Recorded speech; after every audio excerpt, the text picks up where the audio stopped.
It's fancy. So, welcome back to Talk to Me or Whatever. I'm right here, your boy Ricky Rax, the one and only, the guy who puts the lights on. And all you guys can recognize, I'm here with a guest here, very, very special guest. I know her personally. My co-host is Shamu. I let him know about the link, but he's currently busy right now, so he might hop in later. If he does and he distracts you, don't freak out. He's meant to be here. He's my co-host. And I'm here with Sadie. Sadie's came from um, a Yuma upbringing and now currently has transformed her life from going from streets, having to be street smart to now becoming a person who meditates and that whole entire journey of a transition because going from complete one side of the spectrum to the other side must have been quite a journey. So if you want to go ahead and take it away, Sadie, welcome. Yeah, it was definitely a journey. I like sometimes when I look back, I'm like, it's crazy to think like that was me, you know? I am originally actually from Northern California, so I grew up in Gilroy. I was there till I was about 8 years old, so it's like the garlic capital of the world. It's like San Jose, San Francisco, and all that. Um, my life there, if I can kind of remember bits and pieces, my uncles were like in and out of like gangs. And my mom was just kind of like, she didn't want me around that. So she just kind of picked me up and was just like, let's go. So I moved to Yuma when I was about 8 or 9 years old, if I kind of remember around that time. I was there till I was about 18. So I can say, if I'm being super transparent, who I was at that time. I was hanging out with people who were just kind of running the streets. I never really hung out with a specific side. So I wasn't like with a certain gang or hanging out with anybody. I was kind of friends with everybody, right? But it was that bad life that I liked.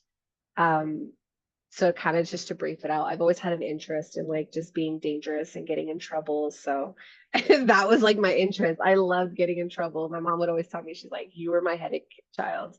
I was running away when I was like 13, 14 years old. I was fighting grown men. I was getting calls from like my 13-year-old boyfriend from jail. So it's like, I remember when I was young, I stole a car. It wasn't like I stole a random person's car. I stole my mom and dad's car. But my mom was like, you stole my car. She did not play. So that was kind of my life growing up. I think honestly, my life didn't transition until I was about 32 years old. When I kind of was just like, let me figure my shit out and grow up. I was going really downhill at that time. I was preferring to do drugs over working. But it was during COVID. So if you went to work once a week, that was okay. So I would take advantage of that. Um, and then I kind of was just, I needed to change my life. So within 30 days, I picked up my life and moved to Tucson because I know I needed to sober up. But I remember telling my mom was crying and she's just like, I'm going to miss you. And I was like, I know, but I need to do this for me. So I moved and I didn't know anybody in Tucson. I knew just my partner at that time. And that's just where I went. And that was where my whole healing journey started. So I'm grateful for that portion. It's Yeah. so huge to think how environment plays such a key role, and you don't know the environment you're in because you grew up there. So you're not really sure Mhm. like what's good or bad because it's what you're used to, and then changing the environment is a huge change that makes the change that makes the difference. And just for the viewers here, I have a co-host, of course, my brother here, Jose. This is Sadie's right here. Just want to let you know. Hi. Hello, husband. Yeah, He so said not to Sadie's be been. scared. I was like, Yeah, oh, I Nah, that's it. pre-warned her. I'm late. I'm at a family event, so I was trying to get away, saying hi to everybody and everything. But I'm back. So I just jumped into the conversation. I heard that you said, you're originally from where? Cali, you said? I'm from Northern California. Yes, I'm from Okay, Gilroy. cool. So that's where I was born and raised. Okay, cool. So you're also recovering as well and everything like that. So, I am. I've been, I think, as of this month, to be honest, I have been sober. How long? Let's see. I moved to Tucson in 2021. So about 4 years now. So I've been sober 4 years. I will always call myself an addict. I am a recovered addict, but I will always be fighting my addiction. And I'm, in the sense, kind of proud to say that because I know that I've been through some stuff. So when people like hear me say like I'm a recovered addict, and that also helps me remind myself to stay on the right track by calling right. myself a recovered addict. Mhm. Yeah, I heard you said you moved because you know you needed your recovery, and I'm a recovering addict myself. I'm like 8 months sober. I Hell just yeah. barely started, so I know it's really hard, especially right now where I'm at. I'm trying to move back to where I was originally at. Sorry, there's dogs here, but 4 years. I mean, that's not an easy triumph, and I know people that've been sober longer and they're always fighting with it and stuff like that. So I mean, that's very commendable. I really do commend you for that. That's crazy. Like, Thank I you. mean, It's your definitely, story, you know what I mean? it's hard. I mean, I want to say, I'll be complete. Like I said, I'm going to be transparent with you guys. Probably about 2 months ago, it actually started in March when my grandmother died, she was like my mom. So Fine. we were like dealing with chemo and everything, and I was kind of dealing with all of that pressure, and like trying to hold my mom up, and then just everything kind of just came down. And then a couple months later, some stuff happened where I was just kind of like, more than anything, I just want to go back. Like, let me just do it one time because I know people who do it. I've been around it, I've actually declined it. But this time I was just like, I want it. But I had to sit with myself and remind myself how far I've come, why I stopped. I don't like that person that I was. I was sad. I found everything negative. So I had to just kind of remind myself again, like, I don't need it. It's just something to mask my emotions because I'm going through some stuff. Um, so I had to just that honestly in that moment, I remember looking at my wife and I was just kind of like, I know you don't understand, but I'm literally fighting my demons right now. And I went into my room, my other room, and I sat in front of my altar and I just cried. And I was just like, hold me and remind me why. And I think that's just what everybody kind of needs is just whether it's God, whether it's, the higher power, the universe, like whoever it is that you believe in, remember like they kind of put into your mind like you need to straighten your shit, like this isn't for you, like there's something better for you. So it's been hard, but I'm still going. I commend you for You're having the speaking the strength truth. to do that because Yeah, that's huge. I mean, Yeah, that's first. And but before we jump ahead more, I want to go back to that pivotal moment when you're like, I need to leave Tucson because I assume, I don't want to word your mouth, something was the breaking point where you needed to change. well, If you want to talk about that or basically the experience of going through that, how did that make you make that move to change your Yeah. life? Um, So COVID happened. So I had not always been in Yuma. So when I went from Gilroy, I went to Yuma. When I was 18, I actually got married and moved to Tucson. I mean to San Diego. So I was in San Diego for about 13 years, give or take, around that time. And I would so I married a Marine who told me, it was just like, marry me and you'll be away from drugs. You'll probably end up like a prostitute. Like gave me all these negative things, right? Yeah. And so I was like, all right. So I married him and we would be rocky. I'd move back and I would relapse again, and then we would get back together and I would go back and be sober for like a good 3, 4 years. And then I'd come back again. So it was always back and forth. And when I was 28, we ended up getting a divorce and I moved to Yuma. And so I was good though. I didn't connect with anybody. I was kind of like, let me stay with my parents. Like I wasn't living with them, but I was constantly at my parents' house to keep me on that right track. But I mean, there's a point where I wanted friends. So I started hanging out with the crowd again that was up days, doing things, running to Mexico, coming back, doing things, wild stuff. And COVID hit, and I was like, well, I don't have to work. I only got to work once a week. And I started running with this one female, and I started selling out of my house. So people were coming late at night, all days, hours. I'd run outside, go give it to them. You know what I mean? Like, do what I had to do. And it was fun for me. So we ended up breaking up, and I went through, of course, being that you're doing, you're doing all these drugs to cope, and this, that, and third. We broke up with each other, and it caused me to want to be even more into my addiction. So I started, using my own stuff. And I remember there was a point where I hadn't slept in like probably 3 days. And I was just in my thoughts, and I started to think about ending my own life. And so I'd been off and on with this female for like 3 years or so. So in between off and on with this female for 3 years, I got with this other female who was showing me the dealing life, right? So like I got more into the, the life of running with, I'm not going to say it like running with the gangs. I guess I was hanging out with the gangs. I was running with the gangs, right? But I never actually joined the gang. I was just running with them. So she put me even more into it. And I remember when it just kind of went down and my ex came and she honestly came from Nogales, got on the bus, and she looked at me and she said, have you ever heard of the law of attraction? And I was like, the law of attraction. She's like, have you ever heard of it? And I was like, no. And she's like, what you put out in the universe is what you get back in return. So remember that. If you're putting out that you want this lifestyle, you want to run with the gangs, you want to run from, you know, I think what triggered it, and I'll tell you, is I was actually crossing somebody who's arguing right in front of my house, some people that I knew, and he ended up murdering somebody else. So I was probably about 3 minutes away from getting shot myself. I just barely made it up the stairs. So she was like, is this what you want? And I was like, no, that's not what I want. And she's like, then you need to be the one to change. It's you that needs to change, not everybody else. So I'm all wired, right? And I'm like, oh, you're right. Like, like we're having some deep thoughts right now. So Epiphany. yeah, I was An like, damn, this is epiphany. serious. Yeah. Yeah. Yeah, And it's crazy because I mean, your story is like similar to my story, and I'm really surprised that I'm still here. And it's crazy because like you're saying it, and I'm like, man, that's like a lot of experience that I've dealt with.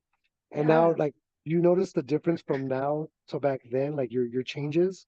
hell yeah, I still do to this day. Like, I think I change every day. Like, it's always a constant growth. Like I'm not the same person that I was 4 years ago, and I'm also not the same person I was a month ago. You know, I'm still growing as I go. I'm still always going to be a little toxica, I'm still going to be that person. I'm still going to want to get a little bad sometimes, but I keep it under control. Like, I'm like, all right, I I don't mean, a need to little be out toxic there fighting. okay, a little toxic Yeah. okay. I'm No, like, but look, we're still a little hood in here. Just like, we're a little spiritual, but we're a little hood. Like, don't pull that side out, you know? that's all good. That's all But good. yeah, I So it's a mean, then, constant growth. I think so the that's what biggest got you. Oh, go ahead.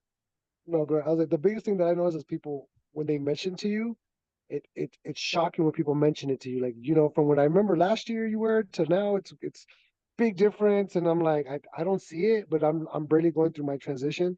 I'm just wondering, like, when people mention it to you, do you feel like they're validating your changes and the progress you have made?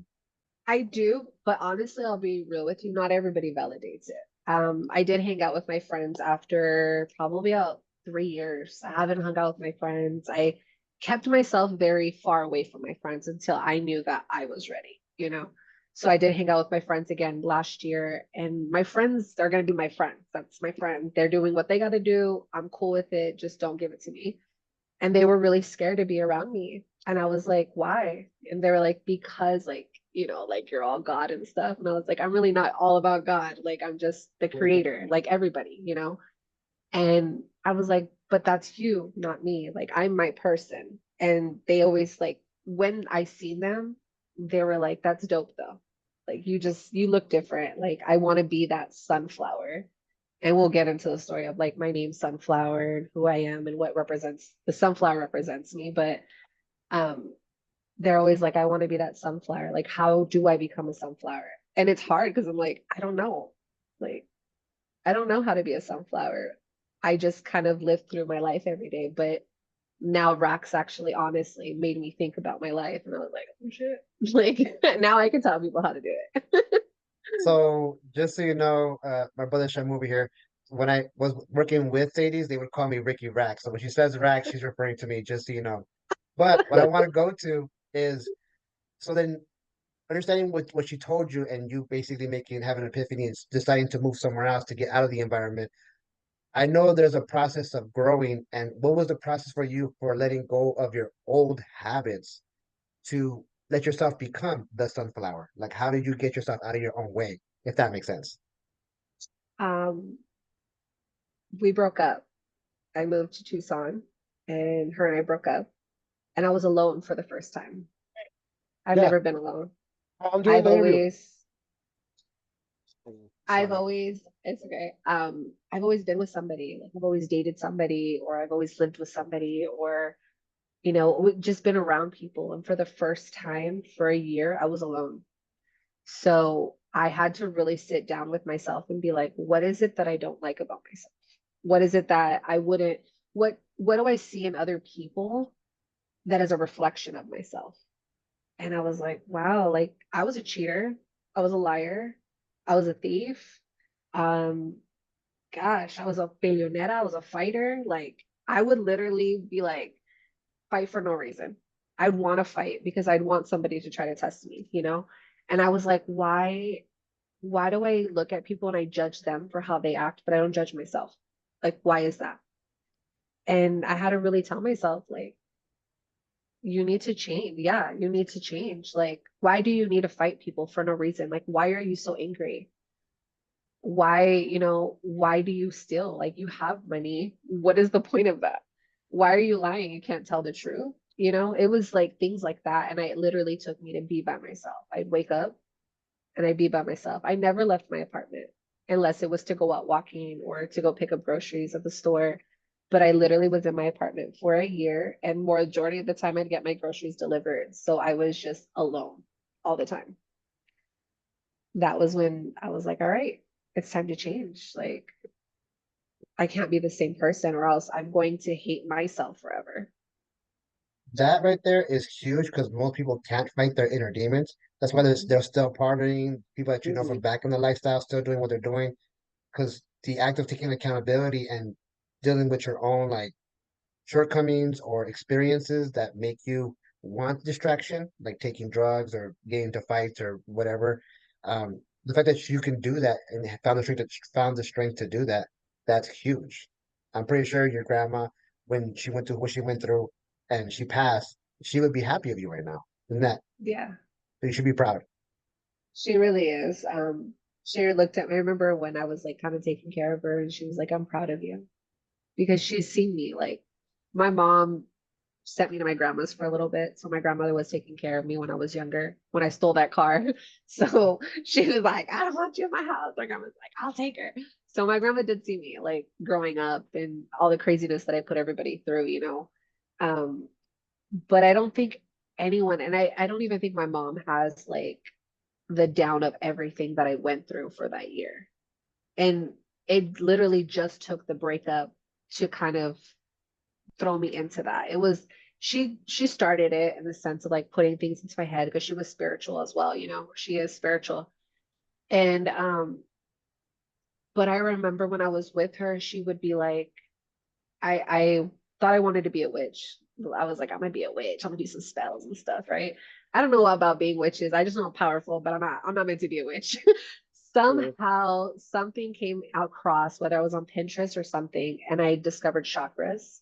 I didn't know what they were. But I was just like, oh, this is cool. So I started to meditate, and she would tell me, why do you have to do that right now? Like, you're taking time from us. You should do that on another time. So it pushed me away again. So when we broke up, actually, it was right before we broke up. I had told her, I said, let's go to this event. It was a retreat, and it was with the Ladies of the Light. It wasn't a retreat, but it was like a retreat. It was part of their retreat. So they would go and they'd meditate, and you would do like journaling and just sound bowls and everything. And I didn't know at this time that she was cheating behind my back, right? But I was like, let's go. But something told me, like, my intuition was just like, you need this for you, but you're scared to go alone because I was scared to be alone at that time. So I met the ladies, and I remember telling them, I said, you guys look like goddesses just walking around, like the power that you guys have. And these were just ladies who sat together, and like they're sisters. There's a group of sisters that they're part of, and they go around and they travel and they do little retreats that everybody's invited to. Well, we end up breaking up probably about 2 days later. And I started to join their nights of meditation and full moons. And sorry, my cat. It's like all my cats want to be here right now. But I started to just be really into it. And I was put to 12 weeks of deep healing. So I'd wake up and I'd meditate, and I'd go to work and I would eat right. And I was a vegetarian, not vegetarian, but I was plant-based for 12 weeks because food is actually a vibrational healing. And then I'd get off work and I'd go walk, and then come home and meditate. And that was my life for a year.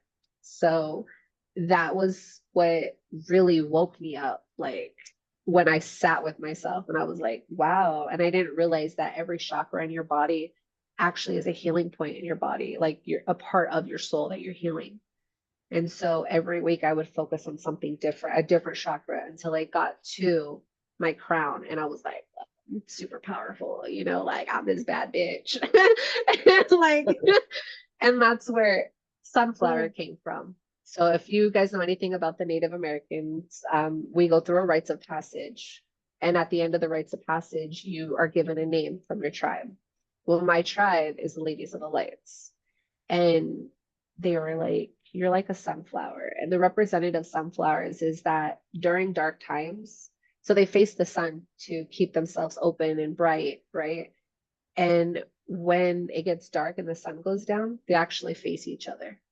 So, in the sense, I think of myself as a sunflower, that even though I'm going through darkness, I'm still shining my light. So, where people can look at me and still feel like I'm like vibrationally high, like I'm giving them that positivity. So, it's like a big transition, and I'm still fighting with Mercedes, which is my other alter ego. I'm still like, bitch, don't come out. But she's like, I want to fight, I want to play. And I'm like, stay there. Like, stay there. But it's been fun. It's been definitely fun. So it sounds like as if it took getting out of the environment as well as bringing in some healing like routines. That's Yeah. what helped you like cleanse what you went through to help you get to where you are heading to now, of course, Yeah. or what you've been going through. And that's huge. I mean, I understand that. Like I said, like, you're battling like two different people. It's like the yin and yang. And like I said, I've been Shamu forever, but now I'm trying to change that to something different. And Right. I mean, for me, it was always like I was being a character. The life of the party, Mhm. the one who's always down to do whatever. Like you said, if there was going to be a fight, I'm the first one there. Like super loyal friend, whatever. But now that I'm like by myself, and I realize I'm like I didn't have to do any of that. I was just Mhm. trying to be what people thought I was. I wasn't trying to be myself. And Right. it's a crazy way because you said like you're discovering so much thing and you're like this energy, positive vibe for everybody. And I'm like, that's crazy because like I feel like sometimes I can feel people's energies as well. Not like I'm an empath, but sometimes like you just feel like, man, this person's sad. Like, why are you sad? And you kind of want to help them, and you're just talking to them or something.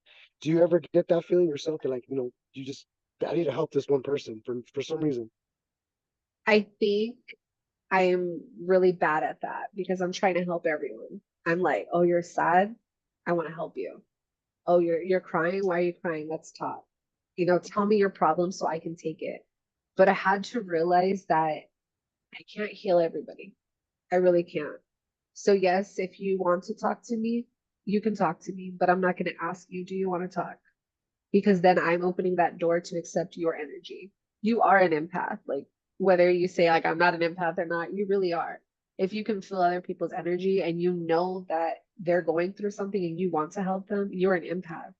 But the thing is like we once we accept that, we open that and we receive that, how do we take that emotions off of ourselves? And that's where I have to put a stop. Like, am I open to receive your energy right now? Am I emotionally okay to handle your energy? And I had to stop and think, is this my energy? Am I okay to accept your emotions right now? And that's honestly when I felt like relapsing because I wasn't okay. I hadn't accepted my grandmother's death. I hadn't healed that portion. I haven't even accepted my grandfather's death, which was like 2 years ago. So I still am dealing with stuff that I was like, I'm not okay to receive that. But sometimes it'll be like a random grocery store and like people will start talking to me, right? And I'll just kind of like, yeah, we'll talk about it. And then I'll kind of laugh about it and go on. I'm okay with that. That I'm okay with. Um, but I sometimes have to set my boundaries to make sure that don't open up to me because I'm not ready yet, you know? It's very huge to protect your energy So doing that is like, especially when you can absorb so much of people's like aura and energy, the fact that you are aware of just protecting it and not dealing with negative people if you don't have to, that's amazing because that shows a lot of growth right there. Because a lot of people just want to help and spread themselves thin, and you can't pour from an empty cup. Like, I can't give you my help if I can't help myself. And as an empath slash healer, you want to be able to heal people and help them, but people will just take and take. Not everybody, of course. So knowing when to like help out and knowing when to like I gotta reserve it, that's amazing. That's very, very mature of growing up and going through this life and just knowing that capability. So yeah, we were just talking about protecting energy is huge, but I want to like go into like how you've been growing. Like how is the perspective of like what you how you think about life now and your environment and who you allow around you as opposed to who you were before? And how do you see those gaps and like the tra the journey to get from this to that? Before I used to just let anybody around me. I wanted to be, I guess, have friends. We were kind of talking about that in the sense of I was who everybody wanted me to be, not who I am now. Like now I've discovered I'm really fucking funny. Like I'm funny, bro. I'm cool. I got some like different voices in my head that I speak out in like the world. Like I don't care where I'm at. I remember somebody at work told me, he was like, Sadie's, one thing I've realized about you is you don't care who you're around. You're always just gonna do you. I was just dancing in the middle of nothing. And I was just like, honestly, yeah, because for so many years I had to play this tough fucking female, right? I had to be like the chingona, like I'm down for anything, like let's go to the club every night of the week. But that's not who I was. So now, like if you ask me how am I growing, I analyze literally everything I do, up to the fact if I'm drinking a beer, I will analyze that. Am I sad? Am I drinking because I'm masking my emotions? Or am I drinking because I want to chill? Like, I literally analyze everything that I do. I smoke. I am an active smoker. I smoke every day. And there'll be times that I'm like, damn, I'm smoking a lot. Like, am I sad? Am I trying to mask something? I'm like, no, I just like to smoke. So it's like little things. But um, I think you said what is like who I was before and who I am now, right? That's what you said, Yeah, something like like that. those are different perspectives or different mindsets, different type of ideas generated. But going from here to there, because I understand the experiences of what you went through to get there, but how do you see yourself from where you were then to where you are now and the journey in between? I realize now that like I just need to be appreciative of everything that I have. Before I would compare myself to everybody. Everybody that had something nicer than I did, I wasn't happy, right? Now I'm just kind of like grateful for what I have. Like, cool. I went through that, but now I am here. Now, like I never want to be there again. And I always remind myself of who I was back then. So that way I don't go back down that path. You know what I mean? Like I'm like, okay, like I'm completely different person. I was sad back then. I was fighting. I was doing this, that, and the third. And like now I look at my life in the sense like I'm given this second chance for people to really see who I am. And we're talking about that in a sense like somebody is going to see my journey and think, oh, that can help me. Or maybe I should change the way that I think so that I can be like that. You're never going to be like me. I'm never going to be like you. I'm never going to be like Jose, and Jose's never going to be like myself. But we're always going to find bits and pieces of each other's stories that's going to help us grow. And so I think looking back and telling my story, it's helped me in the sense of like have a more positive look on life. And it motivates me even more to be able to be like, yeah, like you can do it too. I love that people look at me and they're like, you're just a happy person. Don't think I'm happy all the time. If my wife's in the room, I'll probably get mad at something, right? But it's okay because it's like one of those things, and I'll use like my relationship as some example because previous, like in my past relationships, we would fight and I wouldn't change. Now, if we fight and we sit and talk about it, and sometimes like my ego will be in the way and I don't want to talk, and I'll be like, "Nah, get the fuck away from me." But then I'm forcing myself to be like, put your ego aside and listen, because if you don't listen, how are you going to grow from that? How can you be better? And so it's like a constant, I just growth. Like I'm just always trying to be better than I was yesterday. If that What answered the would you? question in some way. Yeah, I mean that was a huge dance, but we And honestly, expect this nothing question was a little less. difficult. It was like three parts in one. Even I I was know. having trouble trying to answer that to myself, and I was like, I don't know if that's a good. That was too much. Sorry. Okay, let's put it this way. What advice would you give Like, someone who's like in their own? think the environment you grew at was like really determining your way of how you wanted to live? And then now that you think back at it, do you think like, I'm glad I lived that crazy lifestyle. Now I'm doing a lot better. Actually, yeah. So we're talking about my uncles being in gangs. Well, both sides of my families are actually in gangs.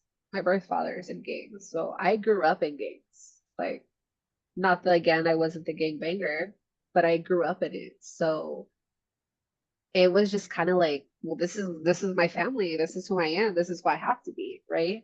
So when we moved to Yuma, I didn't have that. But then my birth father came back into my life. My birth father is still active, representing who he is. And it brought me back into it. And everybody that I hung out with, I was like, well, I mean, I'm around gangs. Let's just continue with it, right? I never, if I look back, I never hung out with anybody who did anything positive for my life. Nobody. It was always like, let's go here and let's run this, and or let's go over there and let's be up for this amount of days, or it's fine, like just do a little bit more and you'll be able to go. I never had anything to keep me and be like, you know what? Why are you doing this? Except for my mom. Like we'd go to church and stuff, but like, I was fake because I was still doing what I was doing, but going to church.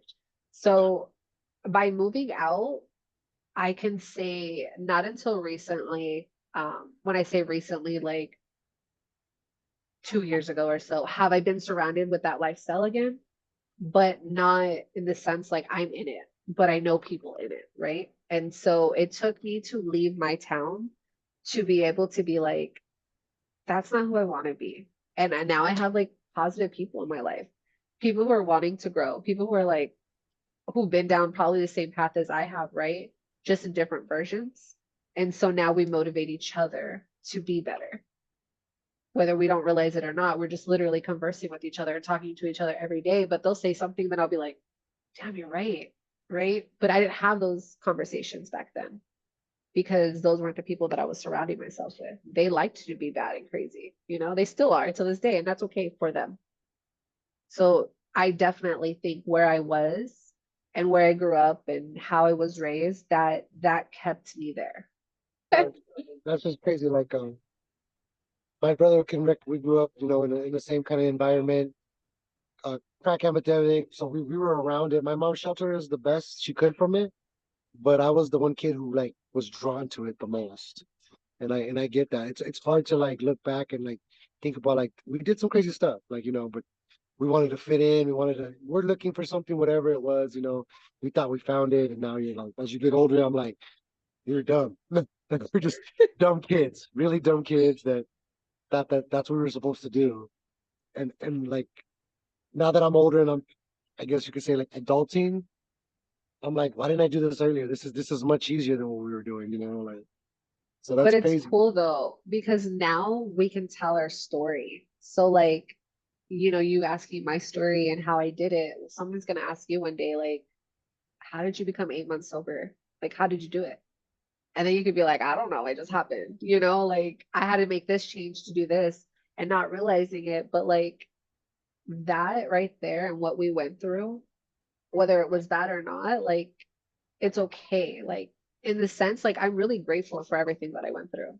I am like, whether somebody hurt me physically, whether somebody hurt me emotionally, or whether I hurt myself, like I'm happy for everything that I went through because it's honestly made me a better person today. Because who knows, maybe like if I didn't go through that, what if I went through this like in a year from now? You know what I mean? Like, and I'm instead of being bad and then good, I'm being good and then going backwards to be bad. And I'm growing up to be 60, probably an addict, still doing some crazy stuff, going to jail and stuff. You know what I mean? So I'm glad I got away with that from the past. And now I can tell people and help people grow. Yeah, I mean that's crazy. I mean, I have stories for days. This is why we started this podcast because like you always talk to people, and sometimes like how you're sharing your story and like I was sharing my story. You start talking about the crazy stories you did, and then you think back, you're like, why did we do that? Like that makes no sense, but I did it, and then you think back and you're like, I didn't have to do that, but I did it because the friend was like, are you down or are you from the hood or are you really a bowdy? And you're just like, Well, you don't want to say no. yeah, yeah. And then like, Yeah, like when I talk to people, when I tell them my story, they're like, dude, I can't see you like that. Like, I don't see you like that. And I'm like, well, the person I was back then to the person I am now are two different people. Like, I don't seek the attention anymore because I think that's what it is. exactly. I mean, we grew up without a father, and we seek that. I think I was seeking that fatherly figure or that attention from somebody, like just an older man. And I think about like when people would tell me like, "Are you down to do this? Are you down to do that?" Like blah blah blah.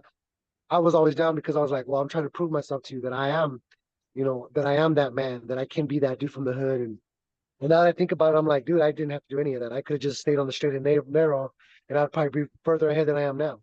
But that's okay. Like I was telling Rox earlier, I said, it was like I wanted to be cool, like you said, like I didn't want to be like, no, I don't want to do it. Because then what are you going to tell me if I say I don't want to do it?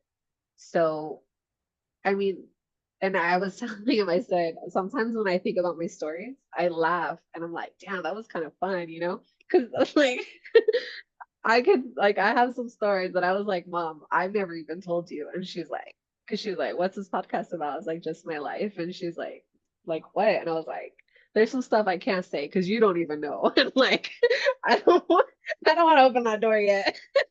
Maybe one day you pass, but I think about it. I'm like, oh, that was cool. But then I'm like, what was cool about it? Like, really, what was cool? Like, did we do Well, anything really fun? I told my mom one story, and the face she gave me was like, I never want to tell her anything else. So I mean, I get that feeling. I understand you at that point because they Yeah, don't I'm see gonna die with my stuff. the little baby. Yeah, you're like, no. My mom's like, I didn't Yeah. raise you that way, and I'm like, my bad. I'm sorry. Like, I always believe like no one's perfect and life's a roller coaster. There's some highs and some lows, some twists, some turns, and you're supposed to do what you're supposed to do and experience what you're supposed to experience to make you go to what you're supposed to end up being, your destination. But with that said, you guys both went through like crazy experiences to change who you guys are now. But here's what I want to know is like, what does what are you thinking about the future? Like, what does your future look like? I know you probably ain't thinking that far ahead, but you kind of are overthinking. But if we were to give you a canvas and you can make your perfect life, where would it be heading to? To be honest, I don't think about my future. Um, but I jumped on my journey. I resonated a lot with Buddhism, and Buddhism teaches you to be in the now and not think in the future. So I can't even tell you what tomorrow's going to be like. I'm like, oh, I'm probably going to go do this, that, and the third, but I probably won't. you know, um, I don't like to think about that. Like I like to just kind of go with the flow and whatever the creator and the universe decides is for me, whether to tomorrow I might decide to go do something crazy. Who knows? You know what I mean? I don't know because I don't plan it all out. I just try to keep myself on a straight path. If I wanted to say what my future would be like, I would be somewhere, teaching Latina women, to be honest, like Chicanas at that. As a Chicana growing up, I was raised that you're a representation of your parents and who you are, you're never to embarrass your parents. I grew up helping my mom raise my siblings, so I think as the oldest child and being a woman, I held a lot of emotions. So I would like to help other women out there, other Chicana women, Hispanic women, but mostly Chicanas because that's who I am. That's what I resonate with the most, helping them heal. That would be ideally, right, to help them and to walk them through what I went through for 12 weeks. But I don't know. Like, I don't know. Will that be it? Will I end up just living life? Like, I don't know. I just kind of go with the flow. I mean, I think my view is just I'm a minimalist. I don't really need much. Um, I'm the same way. I don't think about tomorrow because tomorrow's tomorrow and today's today, and I live in the moment. It's fun. Um, I think just sometimes I miss it. Don't get me wrong, I miss it, but I know if I go back, there might be that point where I won't come back. So like I just try to live the day by day. Exactly. And be grateful for it. Be grateful that you don't know what the future is going to be. And that's okay. Like, I think one of the things is I've also accepted death so easily. I used to think death was like this horrible thing, but I actually think death can be beautiful. In the sense that if I were to die tomorrow, would I go to heaven? Probably not. I still have a lot of work to do, so I would come back and, live my life again. So if death were to happen tomorrow, that's okay. Like I'm okay with that because I know I'm going to come back and do it all again, but I'm probably going to remember what I learned in this lifetime. I can't guarantee I'll learn what I learned in this lifetime, but maybe I won't learn it so far along in my life. And maybe I'll pick my shit up when I'm like 15 years old. Who knows? So then I won't be running the streets acting crazy. So I think that's what I think the most, like when it comes to like thinking about the future, like, damn, I could die tomorrow. And that's cool if I do.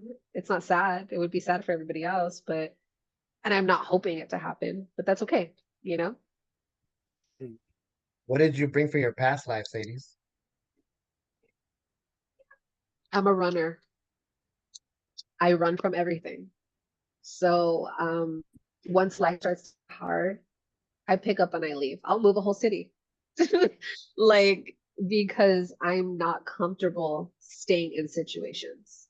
So when we broke up, me and that woman, I wanted to run. I was like, damn, I'm gonna move to like Oklahoma or something. Like, I don't know what's in Oklahoma, but I'm gonna move out there.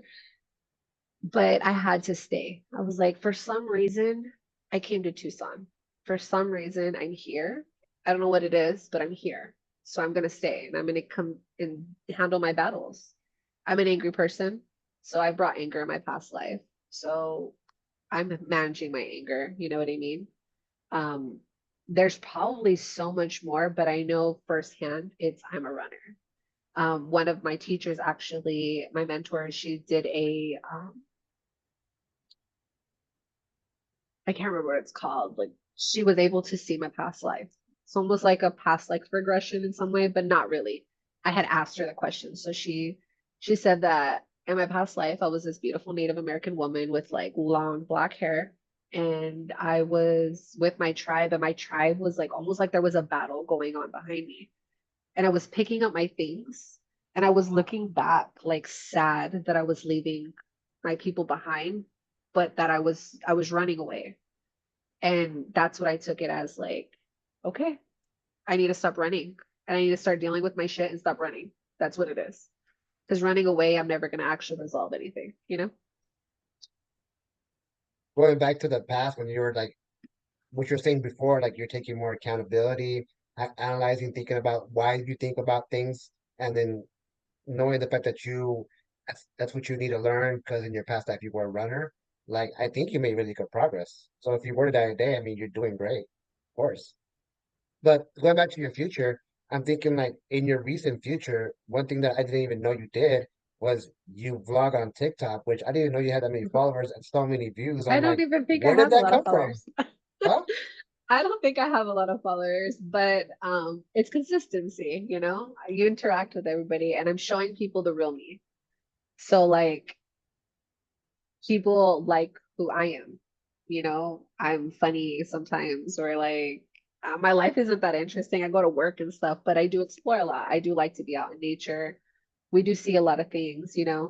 And for a while, I used to make a lot of videos before I got with my wife, and my wife's very private. So I was keeping things shut because I didn't really want to like make anybody feel uncomfortable. You know what I mean? Whether that was her or like a friend or anything. But I was like, dude, my life is pretty fun. Like, why can't I show it to other people?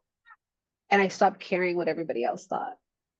And I realized that my wife doesn't care that I vlog either. Like it was just, we didn't have that conversation. We didn't have that communication of, it's okay for you to blog. I don't care. We just have boundaries. So I do vlog now. It's kind of fun. It keeps me entertained, and I'll be like, but it's a whole job. Like, it's hard to be a content creator. Then I'm like, sometimes I'll forget to record, or I'll start recording, and then I'll just go on with my day, and then I'll be like, oh, I haven't recorded. Like, hold on. But I Mm. like when people comment, they're like, I love seeing your videos, or like, you're funny, you know? And I'm like, hey, that's me. I'm funny. Like, that's me. Here's a But yeah. funny question. So if your life was a sitcom, what would be the name of the sitcom?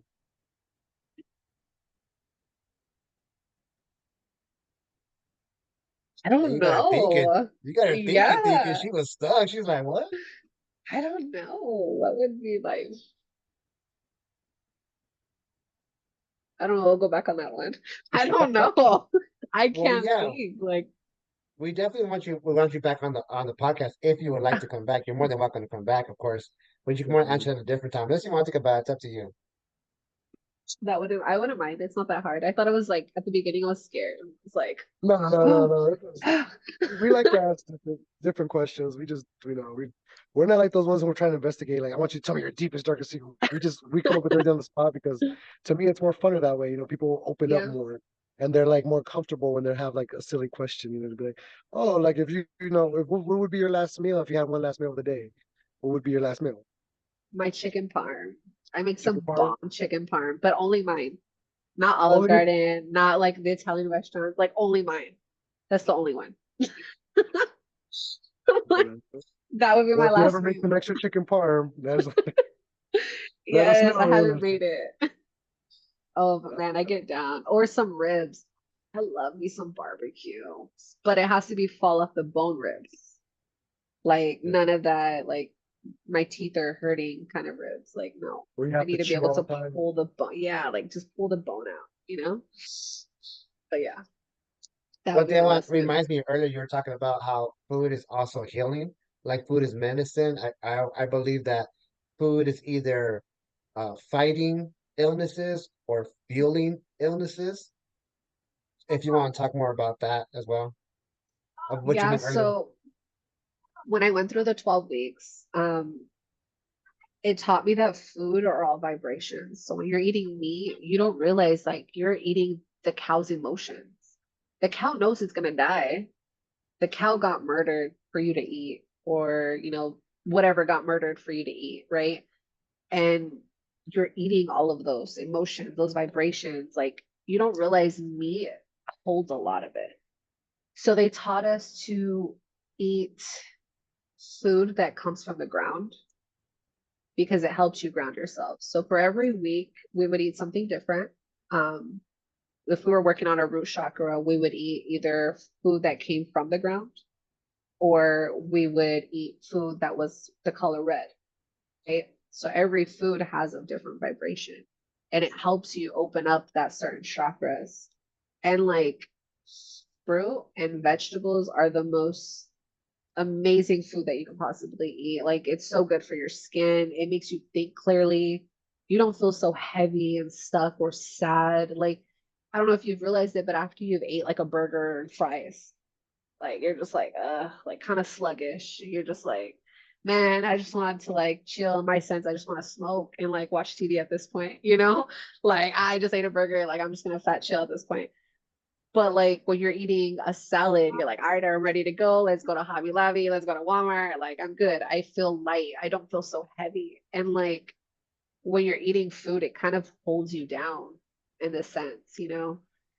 So I truly believe what you eat depends on your emotions and your vibrations and how to kind of start living a positive life. I did fall off for like 2 years. I'm slowly trying to get back into it. So when I got into my relationship again, I was like, ooh, some tacos, some carnitas. I love food. But I started to realize it, and I don't kind of know what woke me up. I want to say it was honestly about a month ago now. I'm starting to become healthy again. My wife started motivating me. I was like, girl, you can't be skinnier than me. So I was like, let me start eating right.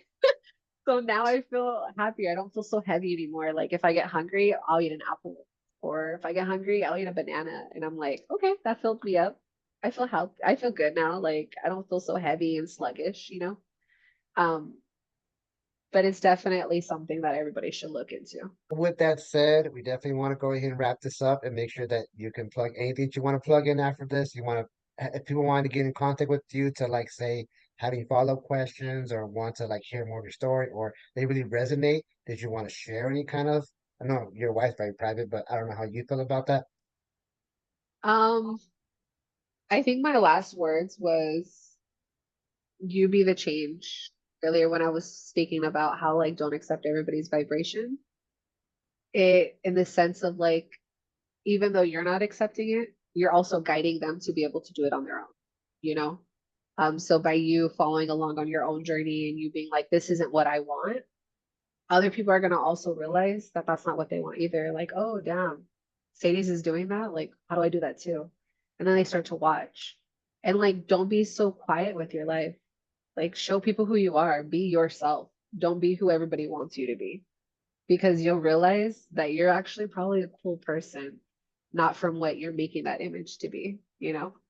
I mean, you can reach me at my TikTok. I think it's like Sunflower Sadie's or it's like MZ Sanchez 06, I believe it is.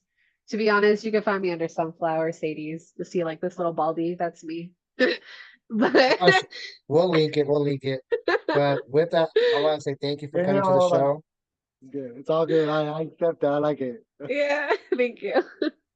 I'm gonna put a side-by-side picture. I'm just playing, I'm not gonna do that. Yeah, But do it. I was I'm fire scared. with hair. No, We didn't that's even it. get into that question. That was a whole question. That was a whole story on its own. Next time. We have to get you on Next the time. next podcast again and then definitely do it again with the story. Yeah, definitely. I'm down. Whenever you guys want to hear more, I have so much more to talk about that I've never actually sat with and shared with anybody. So thank you guys for letting me share some stuff and hopefully other people will see it and listen and watch us, Jose, and be like, damn, I could do that too. You know? Congratulations on 8 months. You can still keep going. Just remember who you were before Yeah. and you'll still keep going. You got this. You'll be able to do great. Appreciate those words. That's awesome. All right, guys. Well, just talk to me or whatever. We're out, guys. Later, guys. Bye.